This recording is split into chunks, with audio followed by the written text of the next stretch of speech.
So today we're going to be reviewing one of the single worst articles ever written, and it's fucking amazing. So let's go look at it now. Alright, Only Feminist is from Only Feminist. So, unbiased journalism from a feminist perspective. Unbiased. Let's see how true that is. So, dear men, stop working out. Okay, yeah, so stopping working out is obviously going to stop any male aggression or whatever. Sure. This guy obviously works out, like, that's the reason why he's confronting this woman, that he works out so much, probably telling her his bench PR. Sure. So, physical fitness creates a cycle of toxic masculinity that must be eradicated. Aight.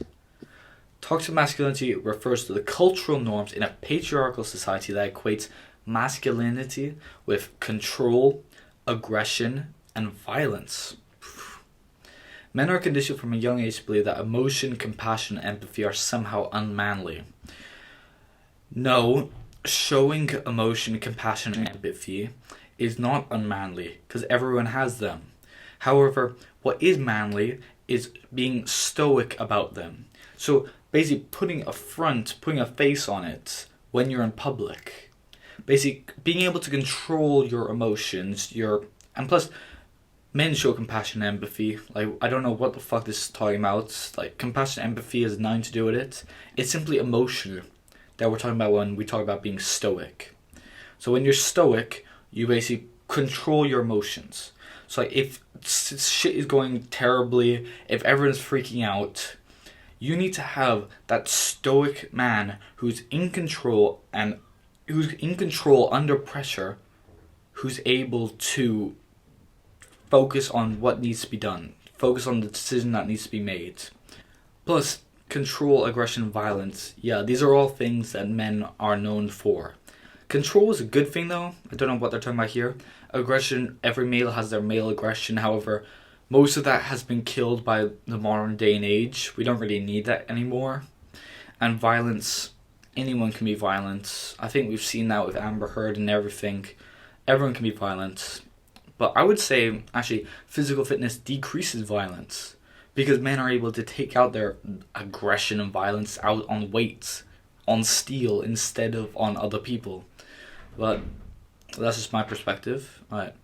One of the main tactics used by those in power of a male-driven society is the exploitation of physical strength. Yeah, men are stronger. That is a basic fact. Alright.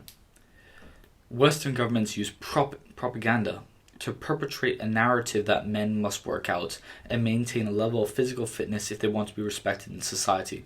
No, it's not the government and it's not propaganda. If you want to be respected in society as a man, you must work out. Like, who's more respected? Arnold Schwarzenegger or Bill Gates? They're both incredibly successful in their own areas. However, I'd say that Arnold Schwarzenegger they're roughly the same age as well, I think. But I would say that Arnold is 100 times more respected than Bill Gates. Bill Gates is a fucking nerd who hasn't done anything since he created Microsoft like 50 years ago. Whilst you look at Arnold and he's still working out, he's still putting in hard effort every single day. So it's not propaganda and it's not government, it's just literally built into our heads. This belief was created purposely as a way to ensure that the patriarchal agenda lives on by continuing to force women into submission via intimidation. Okay. That's fucking wrong, but they can believe that. First off, this guy doesn't work out. Like, why don't you get a picture of an actual guy who works out who's angry? Example of toxic masculinity.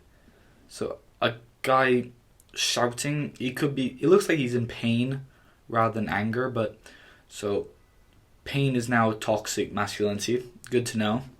Women are on average intellectually superior to men. That is also wrong. As you can see here, are women or men smarter? There's no gender difference in IQ. Psychology and intelligence researchers are unequivocal. Men and women do not differ in actual IQ.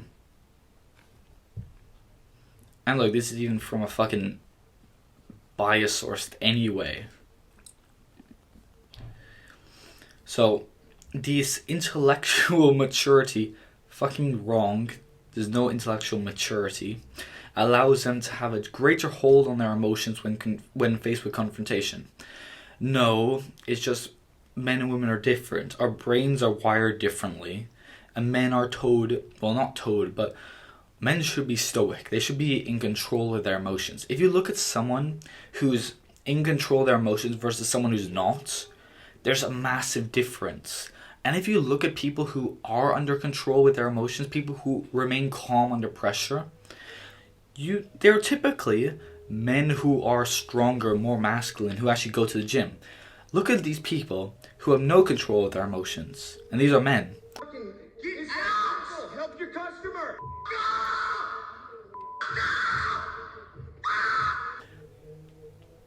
You notice anything? Almost all of them are either weak, skinny, or fat. None of them go to the gym. So, coincidence? I think not. And also, men have to be more in control of their emotions when confronted. Because if you are too aggressive, if you are in confrontation, you don't know what the other guy has. He could be a kickboxing world champion. He could have a knife. He could have anything. So you should be in control of your emotions. If you fucking go off the handle and rage at everyone who confronts you, you're just gonna end up fucking dead. In comparison, the fragility of toxic masculinity creates an atmosphere where men feel the need to prove themselves as alpha, resulting in extreme aggression and physical confrontation. No, that's actually condemned by pretty much everyone in the fitness community. Everyone in the gym community fucking hates it. Like, there's that video of that guy getting kicked in the balls when he's trying to deadlift. Literally, that's received worldwide condemnation against that guy. So, I don't understand this. Like, they haven't even done any research into it, resulting in extreme aggression. No. Like, perhaps if you have steroids, you might be more aggressive because of the mood swings that the drug causes. But most people who go to the gym are pretty much under control. I've been going for 2 years-ish. And I've never seen a fight. I've never seen a physical confrontation. I've been to like 4 or 5 gyms. Never seen it. This reaction is enhanced when levels of testosterone are increased in the male body through physical fitness. Because as we all know, testosterone is bad. Testosterone bad, yes. It's not. Testosterone is an essential hormone that men need in order to be men. Because otherwise we're just fucking women. And there is a difference between us. Testosterone is good. Don't let people fucking blindly convince you that's not. Studies have shown that signs of aggression in male dogs decrease exponentially following castration. So now they're recommending fucking castration. I'm not even sure if this article is real or not. I hope it's not. I really don't think it is, but a lot of people do think like this anyway. So, following castration. So, they want to fucking chop off your balls. Dr. Nicholas Dodman says, neutering your male dog has valuable behavior benefits. It can minimize numerous unwanted behaviors, prevent frustrations, and improve quality of life. So, chopping your balls off will improve your quality of life. The same logic can be applied here to human males. The lower the testosterone, the happier the man and safer the society. That is wrong. Do you know who's actually dangerous as men? Weak men. Weak men are dangerous. Who do you think school shooters are? Who do you think people who carry guns around? Who do you think those are? Those are weak men because they feel the need to go out and prove that they're tougher than they actually are because they don't work out, because they aren't physically strong. And the lower your testosterone, the worse the man will be, the sadder the man will be. If you look back until like just after World War II, testosterone levels were much higher than they are today. And can you look and see what happened to society? What has happened to it? Well, happiness has decreased. Depression has increased. Depression has skyrocketed. Now, this isn't only because of a decrease in testosterone, but this entire logic is flawed. The lower the testosterone, the happier the man. That's wrong. And the safer society? No, because society is actually safer when there is strong men who are willing to fight and die. Like, is society safer now than it was like in World War II, where millions of men were willing to go off and fucking die in the trenches, die in a fucking field, fighting some war that they don't really care about? Well, they do care about it, but they had no cause in it. They didn't cause it. But they still went off and fucking died. I don't see how this is safer, how society is safer. Unfortunately, castration is not an option for humans at this point in time due to lack of research in the field of synthetically engineered sperm, which is necessary for procreation. Yeah, unfortunately.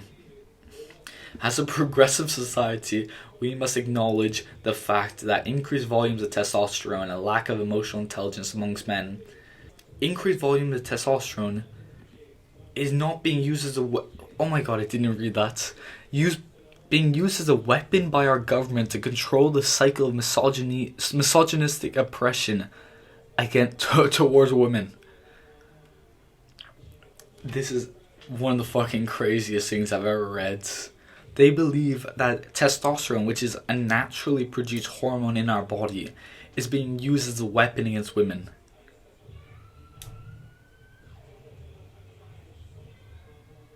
Jesus Christ. This has got to be a joke. There's no way this can be real. To the woke males out there, okay, you need to take accountability for your fellow man's actions and make a conscious effort to put an end to this form of sexism. Don't remain a sheep for the rest of your life. Don't remain a sheep for the rest of your life. Good advice. Increased testosterone is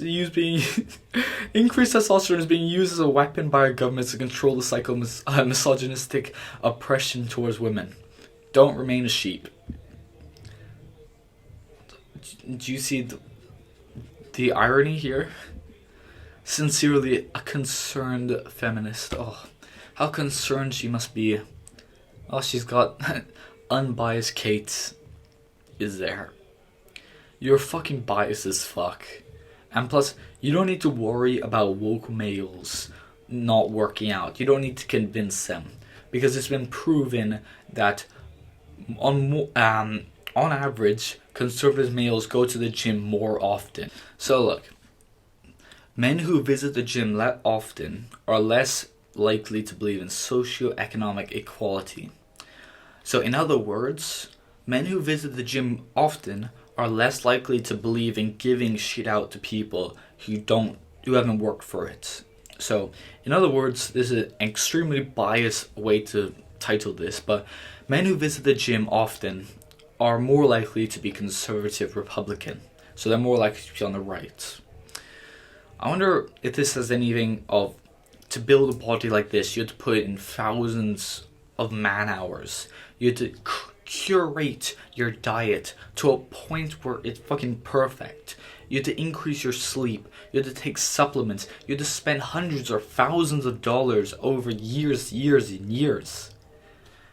But, just give out all the rewards to everyone else. This from Vice. Gym bros